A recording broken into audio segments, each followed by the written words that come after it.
एक समय की बात है जब मैं ज़्यादा एज नहीं थी मेरी, मगर मुझे पैसे शुरू से ही सेव करने की हैबिट थी।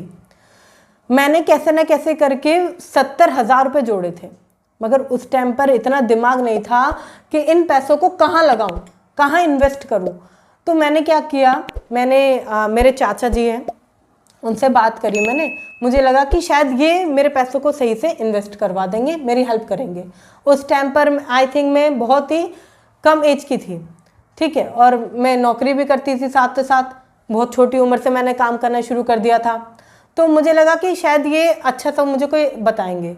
उन्होंने क्या किया, उन्होंने कहा कि मैं तुम्हारे पैसे रख लेता हूँ, मैं इन्हें इन्वेस्ट कर दूंगा, ठीक है, और मैं तुम्हें बता दूंगा कैसे कैसे सारी चीज़ें। मुझे भरोसा हो गया, फैमिली मेम्बर है, मैंने भरोसा कर लिया। बाद में मुझे पता चला कि उन्होंने वो 70,000 रुपये खर्च कर दिए।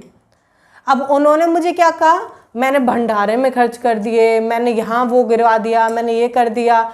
मतलब उन्होंने मेरा पैसा खर्च कर दिया, सेव नहीं करा, इन्वेस्टमेंट नहीं करी, कोई भी मेरे पैसे को ऐसे सिक्योरिटी में नहीं रखा, उसे खर्च कर दिया। बहुत बढ़िया काम किया, खर्च कर दिया। उसके बाद उनके पास हिसाब नहीं है कि वो पैसा कहाँ है। मैंने कहा ठीक है, आप मुझे बताओ कहाँ है पैसा, वो मेरा पैसा मुझे बताओ, कहाँ कहाँ खर्च किया आपने, कुछ तो बचा होगा। उन्होंने मुझसे कहा मुझे नहीं पता, मैं लिखता कोई हूँ, मैं तो खुले दिल का आदमी हूँ। कई बार ऐसा ही होता है कि हम अपनी इन्वेस्टमेंट दूसरों के हाथ में दे देते हैं, मतलब अपनी सेविंग, अपनी जमा पूंजी दूसरों के हाथ में दे देना। आपने कभी पूछा या नहीं पूछा होगा तो अपनी पापा से पूछना, क्या पापा आपके साथ कभी ऐसा हुआ है कि आपने किसी को जमा करने के लिए पैसे दे दिए हो और उसने जमा नहीं किए हो, या आपने किसी पर भरोसा किया हो पैसे से रिलेटेड और उसने धोखा किया हो? तो आपको आंसर हाँ ही आएगा। क्यों?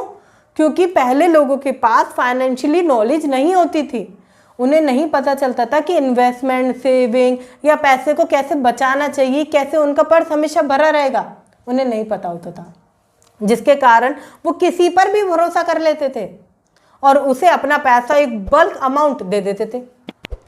अब क्यों? अब बहुत सारी चीज़ें आ गई लोगों के पास सीखने के लिए, मगर लोग सीखते नहीं हैं। वो अपनी लर्निंग्स मजबूत करनी पड़ेगी।